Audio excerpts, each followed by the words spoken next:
might have been near the convenience store. Yes, the officers were here in the 3800 block of Liberty when they were flagged down regarding this incident. And so they saw him. After officers received information about the location, they arrived to the location and immediately observed the suspect with the shotgun or rifle in his hand. And they told him to put down the weapon. They gave him verbal commands. Can't quote exactly what they said, but they did give him verbal commands, likely to put the weapon down or put his hands up, which he did not comply. Did he ever point it at him? The weapon, the officers observed the suspect pointing the weapon at the people that were on the porch, and he had also made a statement, made a threatening statement to the people that were on the porch. So they said they did hear that. I don't want to this was information, secondhand information, is still preliminary, and I don't want to quote, but the statements that I was told were threatening statements, but I don't know exactly. Are they family members? I'm not sure if they're related, with their relation. But it wasn't random. I mean, they knew each other. Oh, this was not random. How many people were on the porch at the time? There was more than one. There was the gentleman that was in the wheelchair along with several other people. I'm not sure how many were on the porch at the time, but when officers cleared the house, there were also children inside the house. So this is being investigated by, I guess, the DA's office. Yeah, so the scene is currently being processed right now by our crime scene unit, and follow-up investigation will be conducted by our special investigations unit, along with internal affairs and the DA's office. Who was the guy who was handcuffed? We saw that there was a man who had handcuffs and he was over here.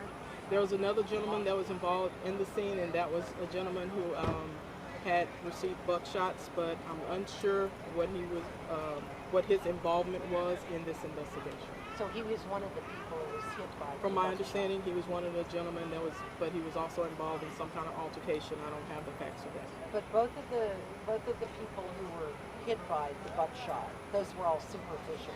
Yes, they were superficial injuries. The young lady initially refused transport, but then while on scene, she requested an ambulance. We got an ambulance and transported her to the hospital. Thank you. Absolutely. Yeah, I'm sorry. When the officers arrived, was there already a weapons, knowledge of the weapon, or yes, officers were flagged down in regards to this incident, and they're right here, right around the corner from the actual location. And just real quick for viewers, just explain what a buckshot is exactly. A buckshot is a small round from a rifle or a shotgun round, and it's one of the pellets that come out of it. And your name and name again? My name again is Cheryl Victorian, S-H-E-R-Y-L, last name Victorian, V-I-C-T-O-R-I-A-N. I'm an assistant chief with HPD.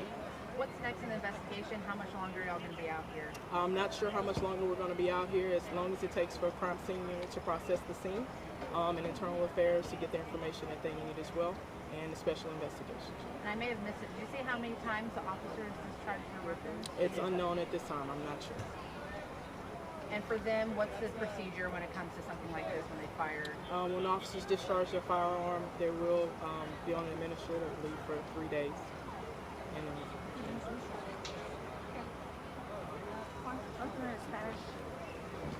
I'm gonna grab my mic. you want to do it in Spanish too? Want to do it?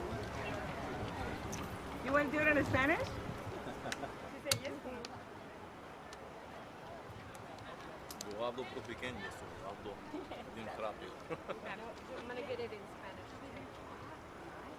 Vivian, Yes, they're done.